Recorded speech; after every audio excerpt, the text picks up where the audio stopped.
E vamos aqui dar início à segunda aula de leitura e interpretação de desenho. Beleza, pessoal? Antes de mais nada, o que vocês precisam entender? Como eu disse para vocês, antigamente as unidades de medida elas tinham sua particularidade dependendo do país ou da localidade que tinha, certo? Então, depois da chamada Revolução Industrial, é um fato histórico, depois da Revolução Industrial, Revolução Industrial, que aconteceu na Inglaterra, começando no século XVII, houve a necessidade de estipular padrões, certo? Então, se perguntarem para você qual foi o marco inicial histórico que deu origem ao que? Ao que nós temos hoje conhecido como os padrões de medidas como metro, quilômetro, volume, metros cúbicos, litros, essas coisas, nós começamos com a chamada Revolução Industrial, beleza? Pois muito bem. Foi nesse fato aqui histórico que surgiu o quê? A necessidade de medir o que? Diversas grandezas. Muito bem. Então, a partir disso aqui, determinou-se então o quê? Determinou-se a amplitude, a ampliação de maquinário, do tamanho das fábricas, e tudo isso gerou o quê? A questão de desenhos para movimentar o quê? Esse tipo de ação, de ampliar qualquer parâmetro que a fábrica estava necessitando. Pois muito bem. Um projeto, pessoal, ele é dividido em projeto,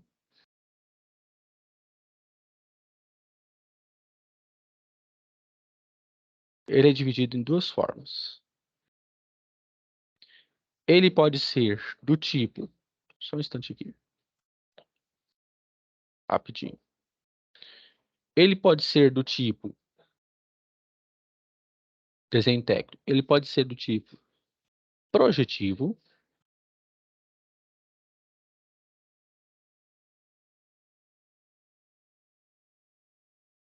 Tem hora que esse trem tá travando aqui. Desenho técnico, ele pode ser do tipo projetivo ou não projetivo. Isso também está no questionário. Qual é a diferença, professor? O projetivo, ele tem as escalas, ele segue toda a determinação estabelecida pelas normas,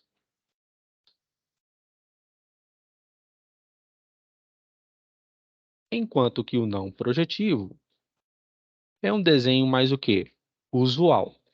Por exemplo, que você pode desenhar a fim de mostrar para um mestre de obras, ou então para um servente ou qualquer pessoa assim, o que? Aquilo que você quer que modifique um determinado cômodo na casa que você está construindo, ok? Então, um desenho técnico, ele é dividido de duas formas. Ele é projetivo e ele é não projetivo. Pois muito bem. Dentro deste ponto, nós temos as chamadas NBRs, certo? Que são as normas brasileiras de regulação, ok? Pois muito bem. Qual é o intuito das NBRs? As NBRs, elas têm o intuito de estabelecer padrões a fim de trazer segurança para quem está empreendendo e também para quem está trabalhando no empreendimento. Ponto final. É isso que tem É isso a finalidade. Pois muito bem. E vamos destacar algumas que vai cair no seu questionário também. Se você pegar, por exemplo, a norma 5410, esta norma, ela tem como objetivo estipular as condições necessárias e adequadas para um bom funcionamento de uma instalação elétrica. Então, sempre que falar de instalação elétrica, instalação elétrica, você vai ouvir falar da NBR 5410,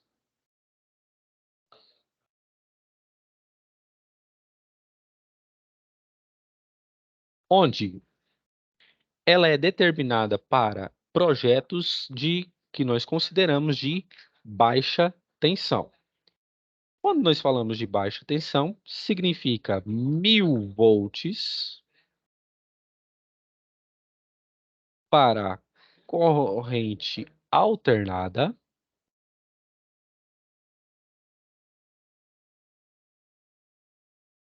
e 1500 volts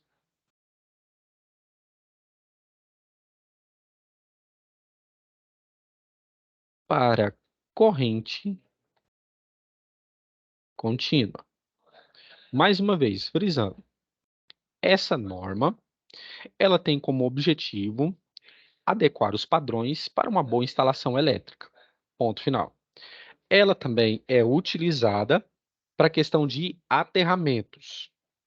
Quando você utiliza de um termômetro, por exemplo, a fim de verificar eh, a acidez do solo e também como que pode fazer a melhor forma possível uma instalação elétrica e uma subestação a fim de fazer um bom aterramento, você tem que se respaldar pela norma 5410.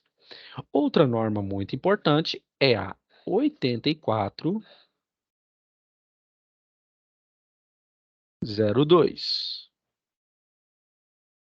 Esta norma, ela tem como obrigação e parâmetros estabelecer as exigências de escrita,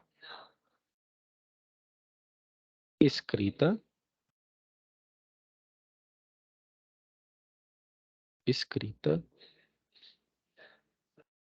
do desenho técnico. São os padrões de escrita que devem aparecer no desenho técnico. Então, se porventura falar assim, qual é a norma que estipula qual deve ser a escrita com os seguintes parâmetros de uniformidade, legitimidade e adequação para o bom desenho, você vai responder à norma 8402. É ela quem estabelece, né, essa determinação padrão, padrão para o desenho, tá ok? Por exemplo, quando você pega uma linha desta forma, você sabe que dependendo dessa linha, isso aqui é um recorte que você tem no desenho. Isso aqui pode ser um comprimento de uma casa, por exemplo. Mas, se você utiliza agora desta forma, significa o quê? Que aqui é uma linha ferroviária, tá ok? Tudo isso mediante ao quê? A escrita no desenho técnico. Quem regulamenta essa forma de escrita é a NBR 8402. Por que que eu estou frisando isso? Porque ela está presente no questionário de vocês, tá ok? Para que ninguém aqui se confunda. Uma outra norma muito importante é a 8403, tá? A norma 8403, ela determina o escalonamento e a largura das linhas para um desenho. E também ela que determina como que deve ser feito a margem do papel. Por exemplo, quando você vai desenhar, isso aí era feito muito à mão, você tinha as margens no papel, ok? Dessa forma aqui, mais ou menos. Você estava desenhando, no caso, o que nós chamamos de prancha, certo? Onde que você tinha aqui um certo comprimento, certo? Certa largura, um certo comprimento, aonde você colocava o carimbo aqui embaixo, na folha. E o que que consistia o carimbo? O carimbo era o seu nome, o nome do engenheiro responsável, o nome da empresa, o nome o número do projeto, enfim, tudo isso mediante ao quê? Mediante as linhas que estavam o quê? Apontando a parte do carimbo. Tudo isso é regulamentado pela norma 8403. Já uma outra norma muito importante, que vocês vão ver muito nos questionários, é a 8196. O que que diz? Ela estabelece as proporções de medidas lineares, ou seja, o tamanho de peças no desenho. Geralmente, pessoal, essa norma aqui, ela é muito utilizada na construção de peças mecânicas, tá? Ela é mais, tá falhando direto. Ela é muito mais utilizada na construção de peças, peças mecânicas. Ah, quanto que tem que ter esse furo aqui? Ah, tem que ter 2 polegadas. Ah, esse rosqueamento aqui tem que ter quanto? Então, tudo isso é determinado pela NBR 8196. Claro, sempre com suas projeções, tá? Sempre atendendo da melhor forma possível. Pessoal, alguma dúvida nisso aqui, sim ou não? Alguma dúvida nisso aqui? Não, professor, não. Não, professor. Beleza, pode apagar isso aqui? Pode. Beleza. Então, tudo isso aqui vocês vão ver em questões no questionário e também nos seus scores. Bem, pessoal, agora eu vou um pouco na parte histórica, tá ok? Seguinte, no ano de 1789, na Europa, eclodiu o que nós chamamos de Revolução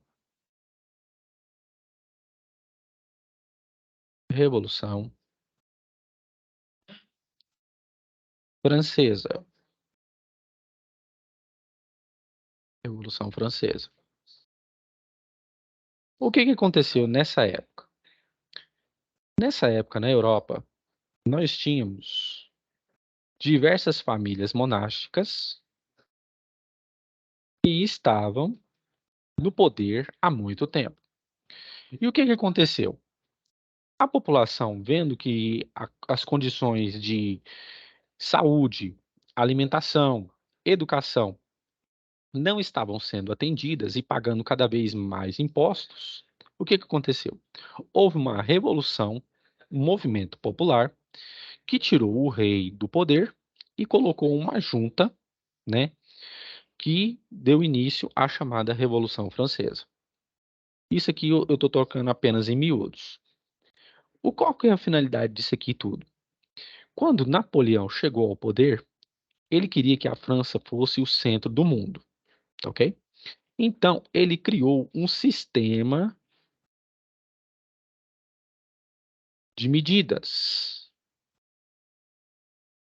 Um sistema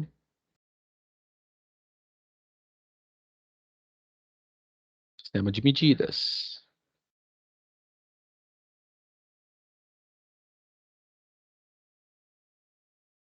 Sistema de medidas. Muito bem.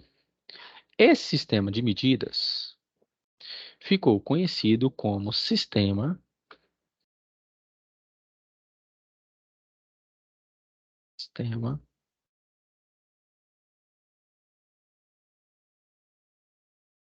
internacional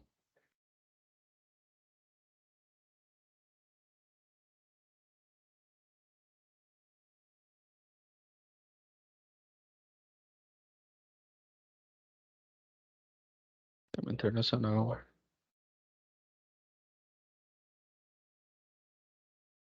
Sistema internacional de medidas. Que nós, aqui no Brasil, conhecemos como SI. Quando você vir alguma expressão do tipo SI,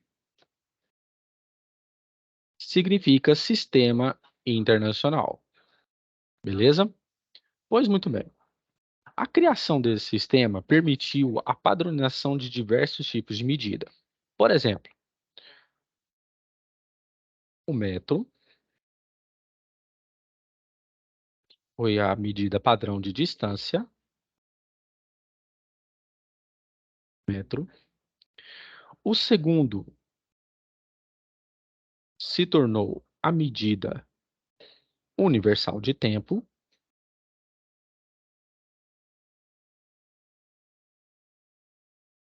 ok? E outras medidas também. Por exemplo, massa. Para a massa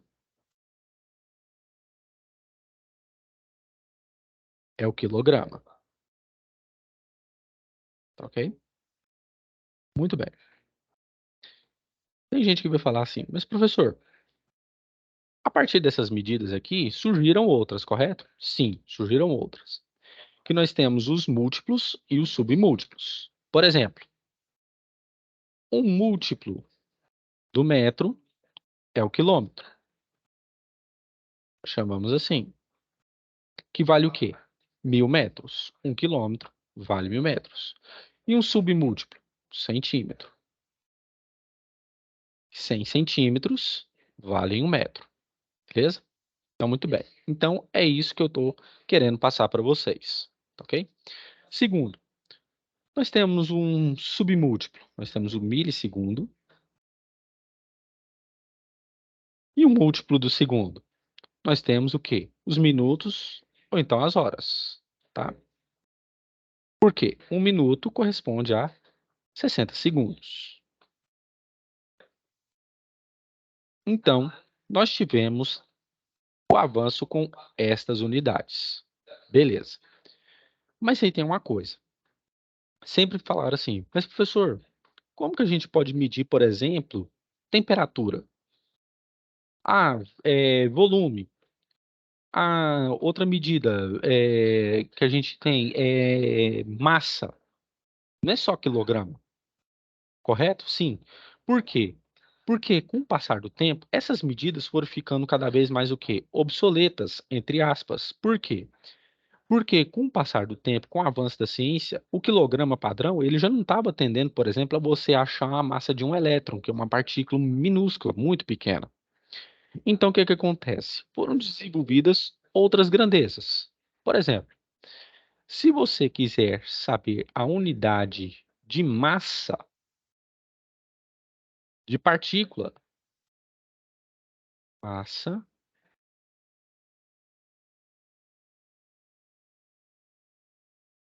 para partículas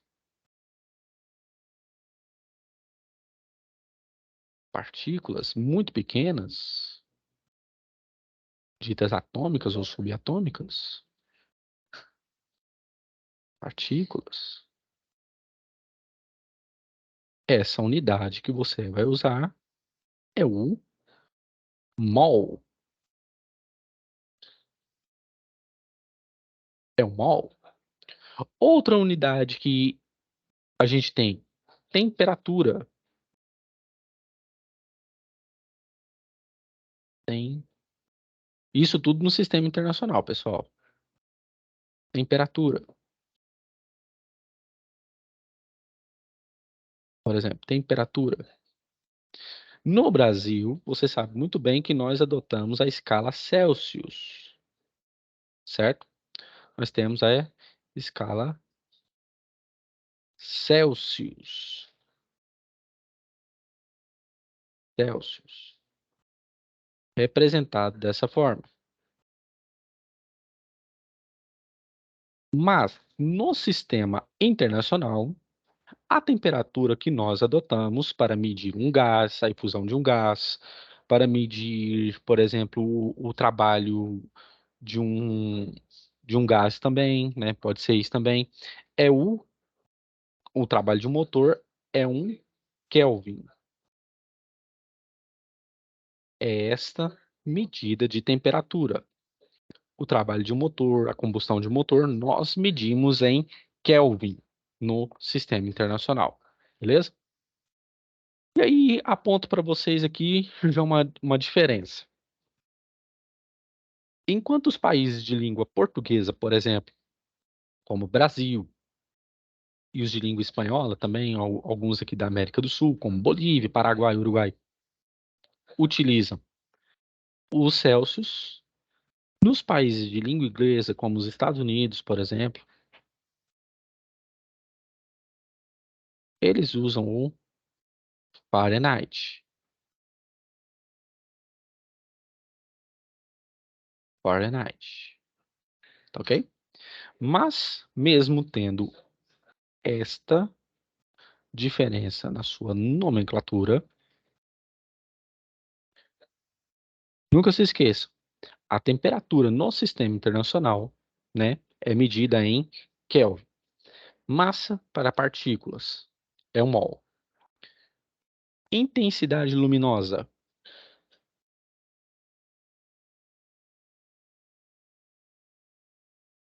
Intensidade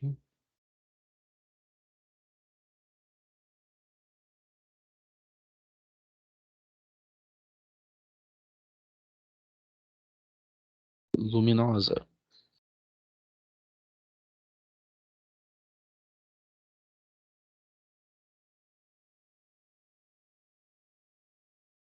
Luminosa.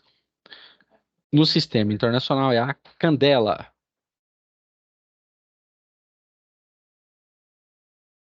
É a candela. Beleza? E aí, um aluno já me perguntou: professor, eu sei que existe a candela, certo? Sim, existe. Mas também existem outras formas de intensidade luminosa que a gente pode medir. Que, por exemplo, no mercado aí e tal, não sei o quê, a gente encontra muito o lux e o lumen, certo? Então, qual que é a diferença entre eles? Eu vou mostrar para vocês aqui agora, a partir desse desenho que eu vou procurar aqui. Mostrar para vocês qual que é a diferença. Espera aqui.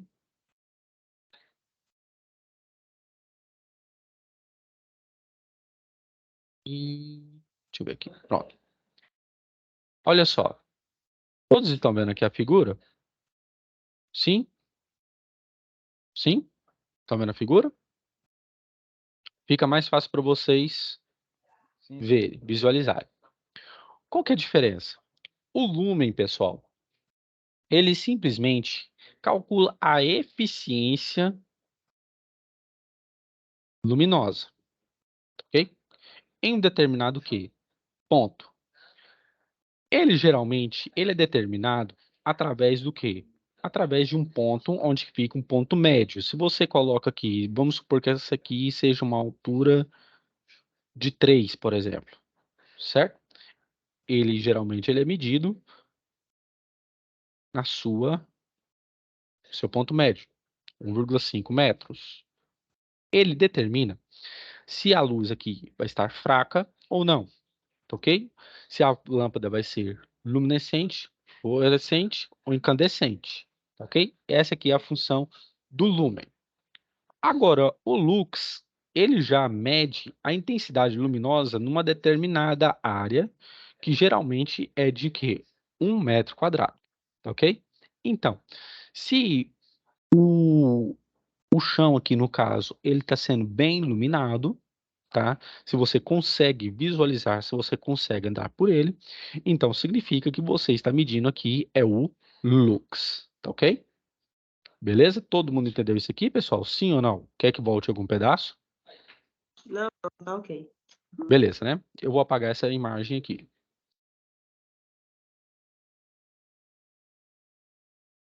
Beleza. Então, vamos para mais um ponto. Pessoal, uma das coisas que mais a gente tem que chamar atenção aqui, para a questão dessa parte aqui, são as diferenças, tá ok? As diferenças. Porque nós temos aqui não somente o Sistema Internacional de Medidas, que o Brasil é signatário, ou seja, ele faz parte. Mas nós temos também um outro sistema, que é o sistema inglês. Sistema inglês. E geralmente os países de língua inglesa adotam, como Estados Unidos, Inglaterra, Nova Zelândia e outros países da África, tá ok? É o sistema inglês. Beleza. Por exemplo, o metro, aqui, para ele, nós temos essa diferença. Nós temos o foot, que é uma unidade de medida também, foot, ou então a jarda, e também é uma unidade de medida de distância, a jarda, ok? Esse é um ponto em que aqui nós temos essa diferença. Enquanto nós adotamos o metro, aqui ele adota o foot, ou o pé, ou então a jarda. O segundo, ele já é o quê? Padronizado entre os dois, tá ok? Então, o segundo, no Sistema Internacional de Unidades e no sistema inglês, ele tem o quê? A mesma aplicabilidade. Muito bem. Um outro aqui que nós temos, né, que de diferença daqui, a questão de velocidade, é o onça, que é a unidade de velocidade. Enquanto para nós aqui é quilômetros por hora, velocidade, quilômetros por hora ou metros por segundo,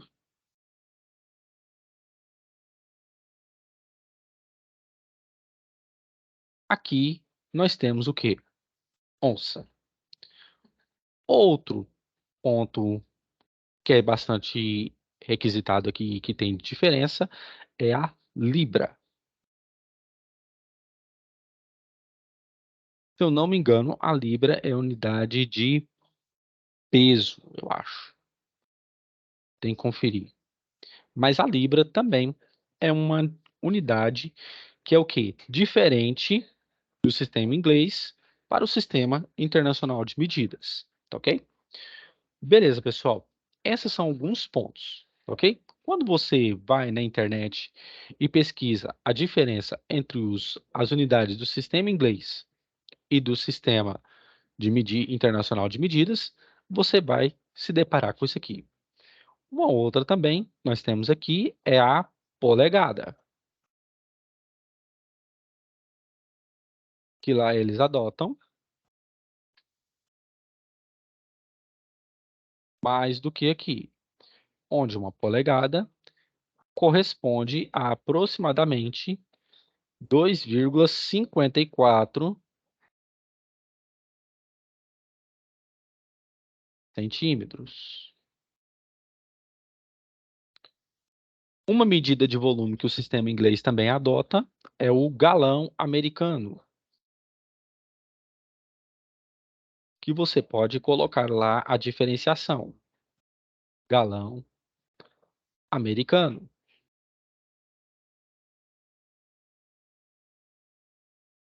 Americano. Que no Brasil nós temos o litro ou metro cúbico. Lá eles adotam o galão americano, tá ok? Eu não lembro quanto é essa medida aqui, mas se você for no Google e perguntar lá quantos metros cúbicos valem um galão americano, ele já tem um site próprio para isso, que ele já transfere e já muda essa medida aqui para você. Então, são essas medidas que nós temos aqui. No questionário lá, eu perguntei algumas, né, medidas. Você pode até colocar 3 medidas diferentes. Por exemplo, você pode falar aqui no sistema internacional, você coloca o metro, você coloca velocidade e você coloca temperatura. E aqui nós utilizamos o Kelvin, né, no sistema internacional. O metro como unidade de medida e velocidade, quilômetros por hora, metros por segundo. E no sistema inglês você pode colocar onça, libra, polegada ou galão americano, ou então você pode simplesmente, né, ir lá no Google e digitar lá as diferenças entre o sistema internacional de medidas e o sistema inglês, que eu aceito pelo menos 3 diferenças, tá ok? Alguma dúvida, pessoal, aqui, sim ou não? Não, professor. Até agora, beleza, né? Beleza. Então, vamos para mais um tópico aqui que vocês vão precisar.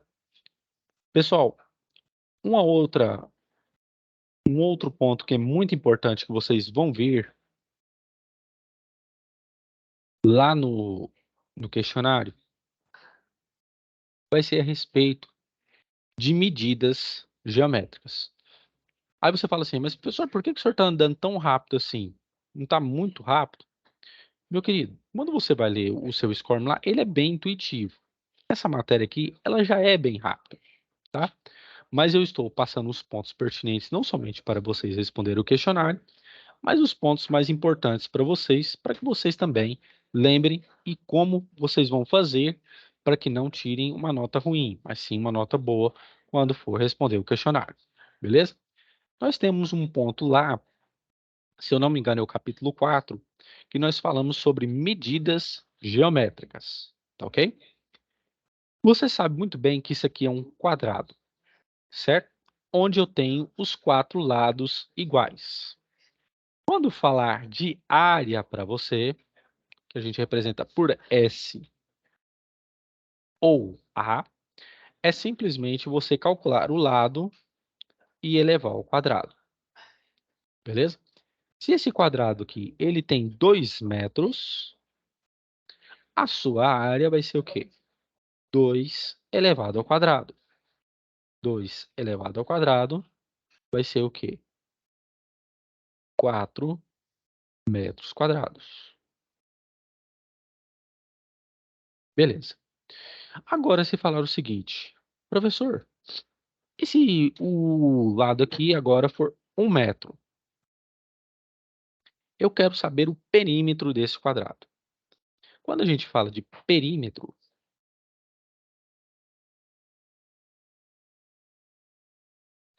perímetro,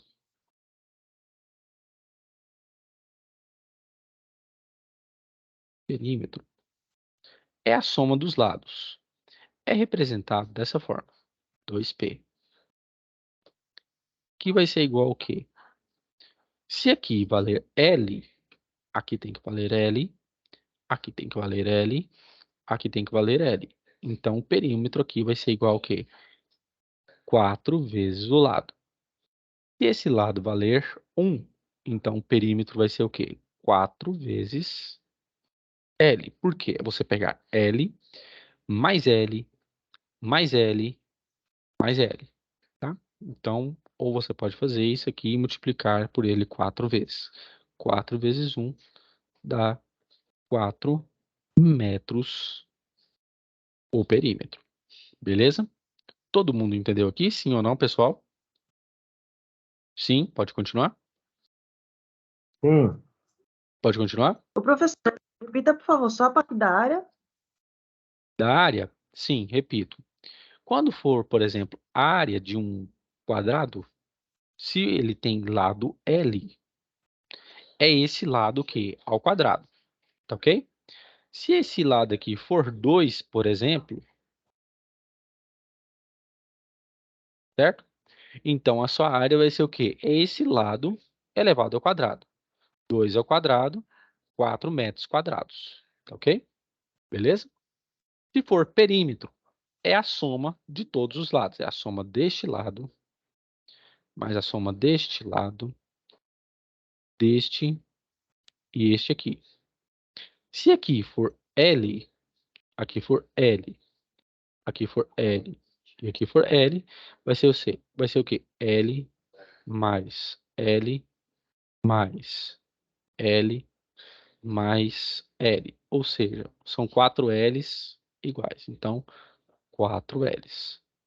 E como eu supus, se o lado aqui agora, em vez de 2, for 1, qual que vai ser o perímetro? 4 vezes 1, 4 metros quadrados. E se for 2, professor? 4 vezes 2. 4 vezes 2. O perímetro, então, vai ser o quê? 8 metros. Beleza? Todo mundo entendeu aqui? Beleza. Beleza. Então, temos isso aqui. Eu vou apagar aqui. Pode apagar? Pode. Beleza. Na aula de amanhã, eu quero ver se eu já falo com vocês a respeito, tá, de outras formas geométricas para que vocês já consigam fazer, calcular e me enviar. Muito bem. Uma outra forma muito importante para vocês, que vocês vão ter isso quando analisar um desenho, principalmente no AutoCAD ou em qualquer outro software, são os círculos, tá? Então, o que acontece? Quando falar de um círculo, a área de um círculo, a gente chama assim, é ser πr quadrado, tá? E imagina você, suponha que um fazendeiro, ele quer construir uma plantação aqui, quer fazer uma plantação aqui de melancias, por exemplo. Vamos supor essa aqui, nessa área. E ele quer determinar para ele quer que você determine para ele, né, qual que é o tamanho dessa área circular para que ele faça toda essa plantação aqui dentro. Então o que acontece? O π, ele é um número que irracional. Geralmente nós colocamos ele como 3,14 ou 3, para facilitar nas contas.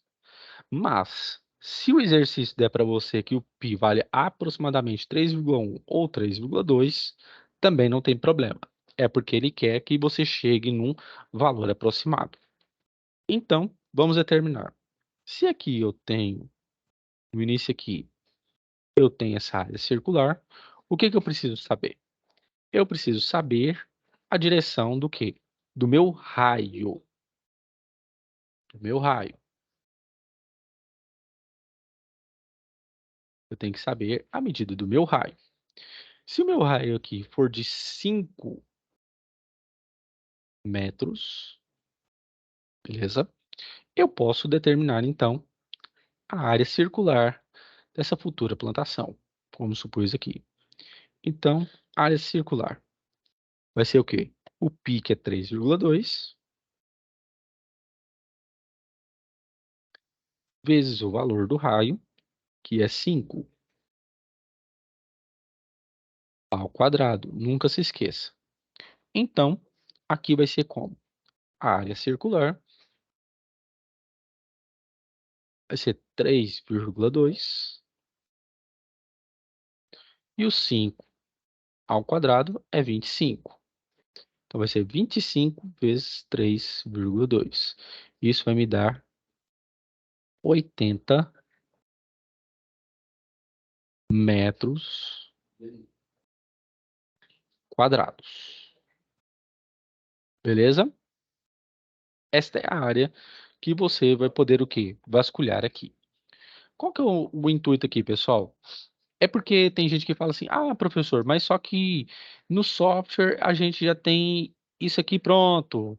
Sim, pessoal, mas você também tem que entender como que como que chegou até lá.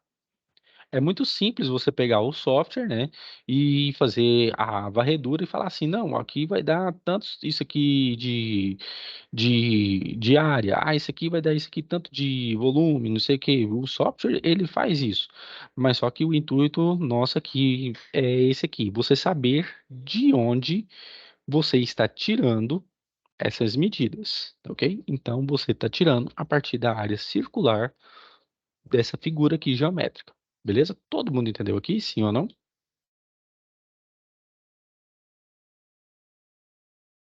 Beleza, pessoal? Sim ou não? Beleza, eu vou apagar aqui. Uma outra figura que vai aparecer para vocês, deixa eu ver se eu acho aqui. Achei. Vai ser um trapézio.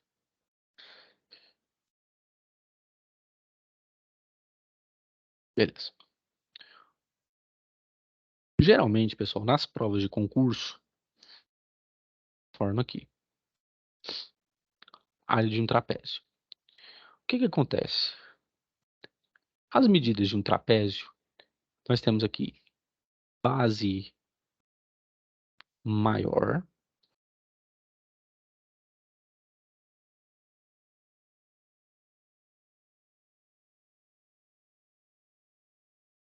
base maior. Aqui em cima nós temos a chamada base menor.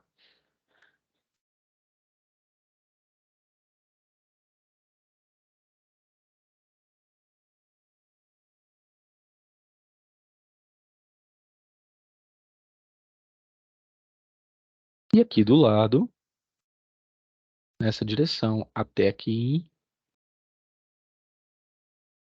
nós temos a altura.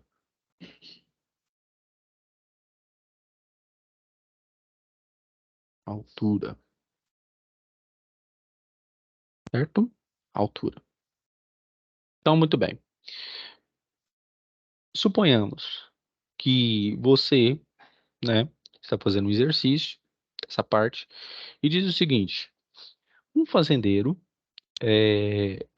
quer que você calcule a maior área possível desse triângulo, dessa figura trapezial, onde a base menor, que eu vou chamar aqui de Bzinho,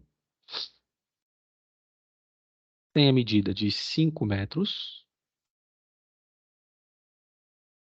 onde a base maior, Bzão, seja de 40 metros, e essa altura, vamos supor, de 2. Aí ele pede para que você calcule essa área, essa figura. Como que a gente calcula? A área do trapézio, se você for calcular, essa parte é o quê? Base maior mais base menor vezes a altura, tudo isso dividido por 2. Muito bem. A minha base maior é 40.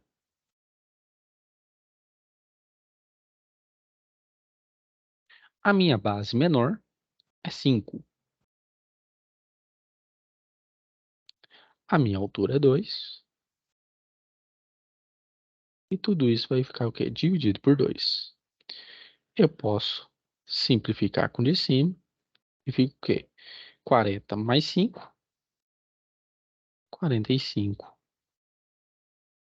metros quadrados. Esse terreno vai ter. Beleza? Sim ou não, pessoal? Todo mundo entendeu isso aqui? Sim. Sim. Beleza? Muito bem. Qual que é a finalidade disso aqui? É que você tenha conhecimento do que você vai ver no software, que ele vai já entregar para você, como que ele obteve isso, e se porventura, digamos assim, eu tenho que calcular isso aqui num papel mesmo, né? E aí ele te oferece isso aqui, você sabe como manejar e como se sair muito bem calculando a área dessa figura geométrica. Amanhã eu vou falar a respeito, quero que vocês me lembrem sobre a área do cilindro, tá? Principalmente na questão de medição de caixa d'água. E vou falar um pouco também sobre os diagramas elétricos, tá ok? E depois da aula de amanhã, tá? Vocês já vão estar aptos para fazer o questionário, tá ok? Onde que eu vou falar sobre diagrama unifilar, multifilar e também as demais medidas que vocês vão presenciar também, mais na frente, tá ok? Alguma pergunta, pessoal? Sim ou não? Então, professor, tudo ok. Então, beleza. Então, amanhã, pessoal, no mesmo horário, tá? Eu vou estar aqui e aí a gente termina essa parte aqui, então, tá ok? Quem não teve digamos assim, não conseguiu chegar, eu vou deixar essa aula aqui